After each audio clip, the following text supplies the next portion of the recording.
Muchas gracias, señora presidenta. Mis saludos a las representantes y los representantes del Departamento de Educación. En primer lugar, quisiera corregir algo de su ponencia que me parece que transmite una impresión profundamente equivocada. Ustedes hablan de que es importante, estoy citando de su ponencia, traer a colación que cuando se habla de un tope máximo de estudiantes por grupo, se está hablando de un promedio de maestro por estudiante. Esa aseveración es totalmente incorrecta. Ustedes, por ejemplo, nos dicen que el racional entre maestros y estudiantes es 1 a 11 porque utilizan la fórmula que acabas de describir, el número de estudiantes dividido por el total de maestros, pero no es que hay 11 estudiantes por grupo como promedio en Puerto Rico. Quiero aclarar que son cosas que están chinas con botellas, ¿no? Es importante la honestidad en esto. El promedio de estudiantes en los salones de Puerto Rico no es 11. Y me parece, ¿verdad?, que hace mal el departamento al querer transmitir una impresión equivocada. En Puerto Rico, ustedes sabrán dar los números más específicos, pero lo normal, lo común, lo frecuente son grupos de 20, 25, 30 estudiantes. Quería preguntarle en particular, actualmente en el departamento, según el último conteo de estudiantes registrados en el programa de educación especial que abarca de los 3 a los 21, hay aproximadamente 103,000 estudiantes registrados según el último conteo publicado, pero el señor secretario en las vistas de presupuesto ofreció un número algo mayor, cerca de 112, 113,000 estudiantes. ¿Cuántos de esos estudiantes registrados en el programa de educación especial tienen una recomendación en su programa educativo individualizado de cupos reducidos? Nosotros no tenemos el dato, pero podemos consultar de manera inmediata con la persona encargada del área de educación especial, la directora interina del área, para poder tenerlo. Y si nos permiten un término de 3 a 5 días, podemos darle el dato. Se lo agradecemos porque una de las grandes preocupaciones que tenemos en Puerto Rico, el 70% de los estudiantes de educación especial se encuentra en corriente regular. Sí. La gran mayoría de esos estudiantes tienen una indicación específica en su programa educativo individualizado de que no deben estar en grupos mayores de 15. Esa es una recomendación casi estándar en el caso de jóvenes con diagnóstico que les permiten la entrada al registro. Por lo tanto, cada salón que tiene 20, 25, 30 estudiantes con niños y niñas de educación especial constituye un incumplimiento con un derecho humano de ese estudiante. Si me permite, ¿verdad? Sí. No sé bien cuál es la dinámica, pero pues me gustaría abundar. Sí. Nosotros sabemos que usted conoce realmente lo que es el programa de educación especial y yo estoy confiada, ¿verdad?, de que toda la información usted la trae porque está en el proceso día a día. Nosotros hacemos aquí para todos los presentes constar de que se hacen las revisiones de PEI anualmente, al final de cada año académico se hace esa revisión de PEI y se supone que... Se hacen algunas. Un alto por ciento de las revisiones de PEI. Dentro del término no se hace. Y yo quiero, ¿verdad?, resaltar que en este año nosotros hemos mejorado ese por ciento de revisiones de PEI grandemente. Tenemos números históricos para poder entonces garantizar ese crecimiento de estudiantes. Digo, de eso podemos hablar en otra ocasión, pero las historias que a mí me llegan de PEI y de minutas que son elevados a MIPE sin la firma de los papás y los mamás es una cosa que mete miedo. Senadora, precisamente para atender esa problemática, mi oficina se está encargando personalmente de la situación del incumplimiento de los PEI, tanto de los maestros como de los directores. En la pasada convención de directores, yo atendí ese tema con los directores. Pero de nuevo, el punto con respecto a lo que aborda específicamente este proyecto, que para que esté claro para el registro, la propuesta que hacemos es un tope de 12 estudiantes de pre-kinder a tercero, 13 estudiantes de 4 a 6, 14 estudiantes séptimo a noveno y 15 estudiantes para los grados superiores de décimo a duodécimo. Mi preocupación es que lo veo naturalmente, el tema fiscal es importante, pero parecería ser que es el único tema para el Departamento de Educación. Yo no creo, y escuchaba a la, disculpe, licenciada, a la profesora, escuchar de la posibilidad de que reducir el número de estudiantes por salón pudiera tener consecuencias lamentables para los que están en escuelas que sí cumplen con ciertos estándares de calidad. Y me parece, profesora, que eso es partir de la premisa de que esos estándares de calidad no son reproducibles. y de que por lo tanto si lo sacamos de una escuela y se reduce el número de estudiantes, el destino de esos estudiantes es algo lamentable y me parece que es un acercamiento preocupante. Recuerde que yo mencioné que estamos hablando de un número que ya está, ¿verdad? Es un dato. La cantidad de maestros certificados por lo que nosotros contamos en categoría especialmente de difícil reclutamiento. Nosotros ahora mismo, la agencia, preocupada por este tema, estamos llevando a cabo desarrollo profesional y se está costeando a nivel del departamento para que los maestros se certifiquen, pero es uno de los retos que nosotros tenemos en este momento. Una preocupación adicional en este momento, relacionada no exclusivamente con lo que ocurre en términos académicos dentro del salón, un poco para que las personas que nos vean entiendan, es común en un salón en Puerto Rico que haya 25 estudiantes y que de esos 25 estudiantes haya 12, 15 dentro del programa de educación especial con requerimientos de asistencia individualizada. Es humanamente imposible para una maestra, humanamente imposible cumplir con lo que diga el programa educativo individualizado. Y podemos tener todos los PEI actualizados y en papel pueden ser una maravilla. Y si la maestra no puede dar el servicio al que legalmente viene obligada, pues entonces realmente todo se convierte, ¿verdad?, en una figuración, no en algo. Pero aparte del tema académico, actualmente en algunos puntos del país, la tasa de positividad del COVID está oscilando entre el 10 y el 19% para los pueblos del oeste. ¿Qué va a hacer el departamento para garantizar ubicaciones seguras? Sobre todo en el contexto que sé que es parte de las organizaciones que ya se están trabajando. Hay instrucciones de que en varias escuelas, en varios edificios, planteles, se va a recibir la matrícula de hasta 4 escuelas en interlocking. ¿Cómo usted va a garantizar el distanciamiento con el número de estudiantes actuales por grupo en estas condiciones? Senadora, partiendo de lo que dijo inicialmente, ¿verdad? Yo quería resaltar que cuando nosotros evaluamos el PEI del estudiante, una cosa es ese estudiante que tiene el requerimiento de un grupo reducido, que eso se está garantizando, los grupos de matrícula reducida, y otra cosa es el estudiante que tiene una necesidad especial en alguna materia, como lo que es el español, lo que es la matemática, y esa ayuda individualizada la da tanto el maestro regular acompañado del maestro de educación especial, que van de la mano en esos cursos que se han identificado en el PEI, que son los que necesitan esa ayuda individualizada. ¿Verdad? Estamos en un esfuerzo bastante amplio para poder... Pero ese es el trabajo que se hace en el salón recurso.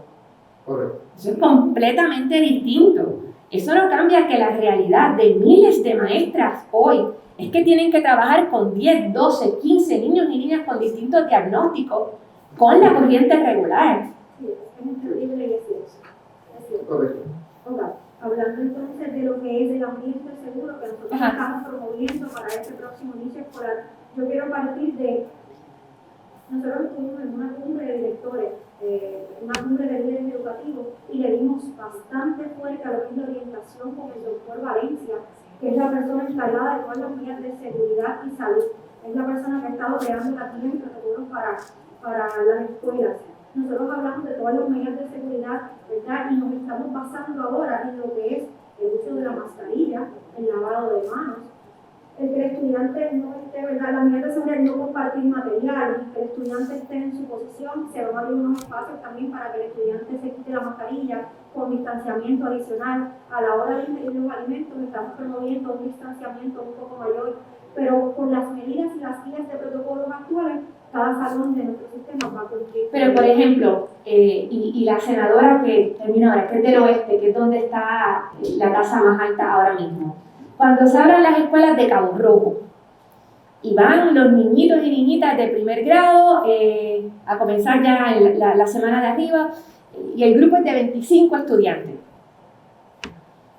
Va a haber niños no vacunables, en edades no vacunables, va a haber 25, 28. En un salón de las medidas que pueden ser regulares. No hay forma de garantizar el distanciamiento. O sea, ¿cómo ustedes van a establecer las medidas de distanciamiento? No es posible en la mayoría de los salones en Puerto Rico tener 25 estudiantes a 6 pies de distancia, aún a 3 pies de distancia. Eso es físicamente imposible. Bueno, en un momento se habló de que el requerimiento de distanciamiento dentro del salón fuera de 3 pies, y 3 pies estamos hablando de lo que es el pupitre y un poco más que sería la mochila. Ese espacio se está garantizando dentro del salón de clase, inclusive ya el término distancia pasó a un segundo plano y ahora nos estamos enfocando en lo que es el uso de la mascarilla, el lavado de manos. Nosotros tenemos epidemiólogos por cada región educativa que van a estar en contacto con los directores. Y yo quiero resaltar que ahora mismo nosotros tuvimos un verano educativo en donde no tuvimos ningún tipo de contagio en las escuelas. Se pudo garantizar una carga académica exitosa porque no fue empañada por ningún tipo de brote. Se me acaba el tiempo, pero finalmente para concluir un comentario, si no tenemos suficientes salones es porque el gobierno determinó cerrar escuelas. Si no tenemos suficientes maestros y maestras, porque en estas condiciones opresivas de trabajo es difícil convencer a la gente más capaz de que adopte una vocación que implica un sacrificio que no corresponde con la remuneración. Así que desafortunadamente muchos de los criterios que yo entiendo que ustedes presentan son autoinfligidos por el gobierno en perjuicio de la niñez. Gracias. Muchas gracias, señora presidenta. Un gusto ver a compañeros que anteriormente trabajaron acá en la Asamblea Legislativa en sus nuevas funciones. Agradezco su comparecencia. Yo no tengo preguntas porque ciertamente, como ha señalado la presidenta, pues el issue específico sería determinar cuál sería el gasto en términos de no solamente maestros y maestras, sino espacios escolares que tendrían que ser rehabilitados, por ejemplo, a partir de las escuelas tan inhumanamente clausuradas. Yo solamente quería hacer un comentario. OGP naturalmente va a hacer su ponencia, aparte, como señalan, partiendo del punto de vista presupuestario. Lo que ocurre es que aquí estamos hablando de mucho más que de dólares y centavos.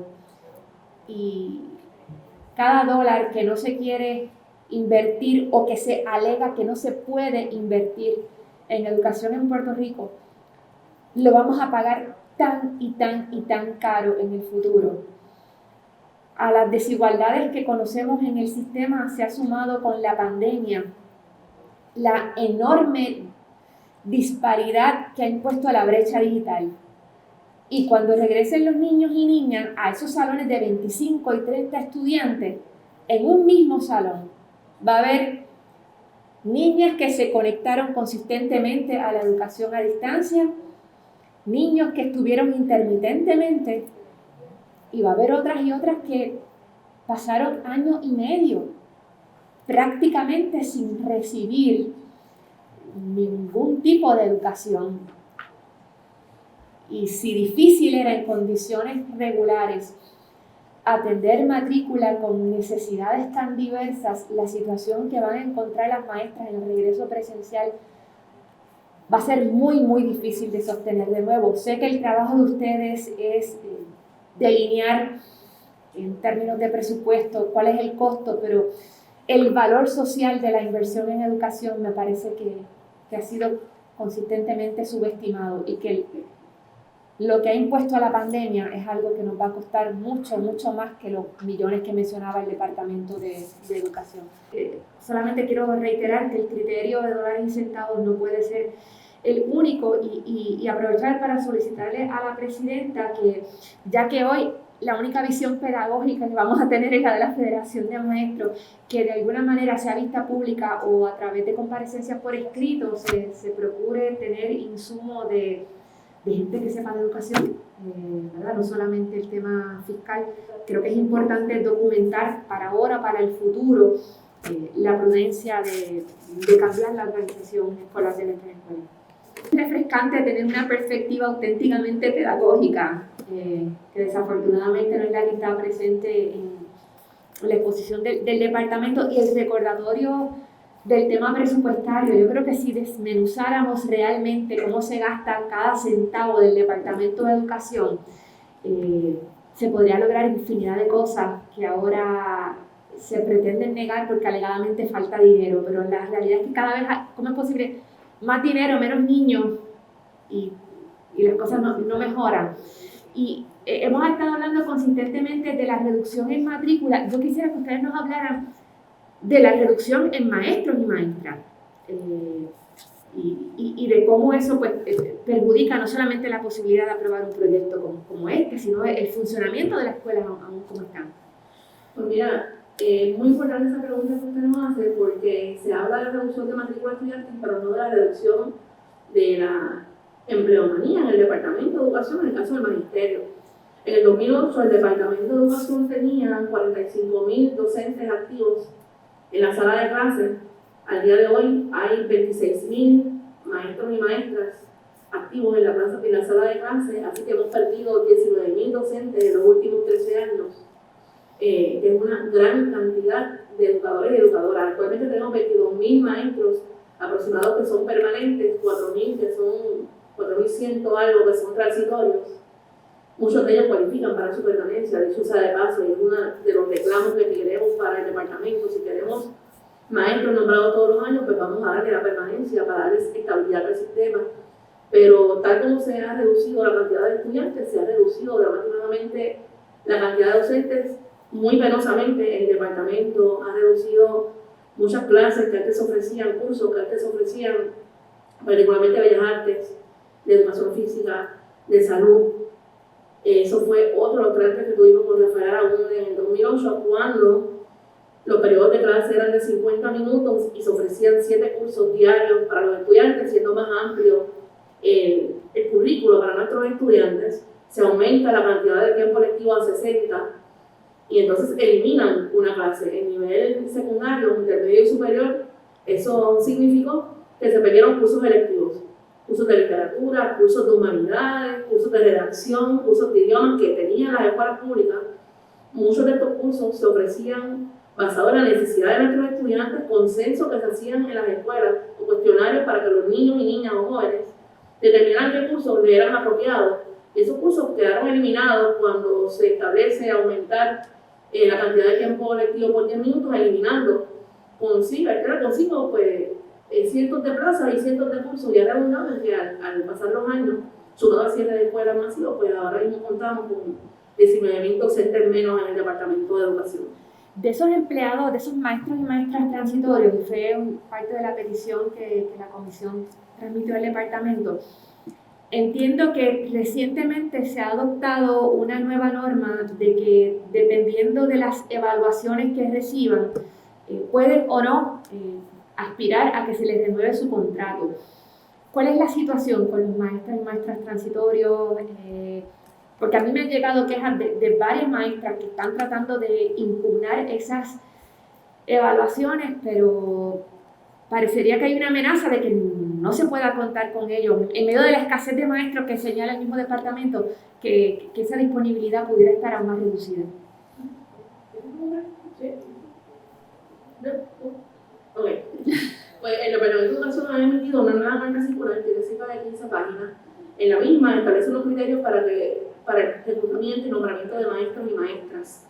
Dentro de esta carta se señala que un maestro que haya elaborado en el Departamento de Educación transitoria, que saque menos de cierto por ciento de la evaluación que le hace el director, no va a ser contratado. Y tenemos maestros y maestras que ya hicieron el dopaje, que fueron a la feria de empleo, como lo han llamado, a la convocatoria especial, como normalmente se le llama, y después que pasan dopaje, después que van a la convocatoria, les dicen que no van a ser contratados porque el director o directora escolar sometió una evaluación deficiente de su parte. También señala que el maestro o maestra que tenga algún caso o alguna querella en derecho legal tampoco van a ser contratados, asumiendo, ¿verdad?, que una persona sea culpable sin que se le dé el debido proceso. En el caso de las evaluaciones de los directores, eso es muy preocupante porque sabemos que el proceso para impugnar una evaluación es un proceso bien burocrático. El maestro tiene que ir a la división legal, tiene que radicar una querella de impugnación. Tenemos casos de querellas en división legal. En el caso de estos maestros no les aplica el convenio colectivo, por lo tanto, el proceso en esta querella puede tardarse fácil 1 a 2 años. Estás atentando contra el empleo del maestro, estás atentando contra el sustento de ese maestro o esa maestra por una evaluación que es impugnable y que no tiene un proceso expedito para tú determinar si el maestro cumplió o no cumplió, porque conocemos de casos, muchos casos, por ejemplo, de acoso laboral, por ejemplo, donde X o Y director se desquita con el maestro a través de la evaluación siendo injusto en la misma. Y entonces esto el departamento lo tiene que revocar de manera inmediata, porque hablando de que no hay maestros, como bien mencionó usted anteriormente en el turno del departamento, entonces le ponen una nueva traba a los maestros que están ávidos por trabajar, que están certificados para trabajar por evaluaciones que están siendo impugnadas y que no se han visto en su proceso y les están cortando su derecho a laborar en el Departamento de Educación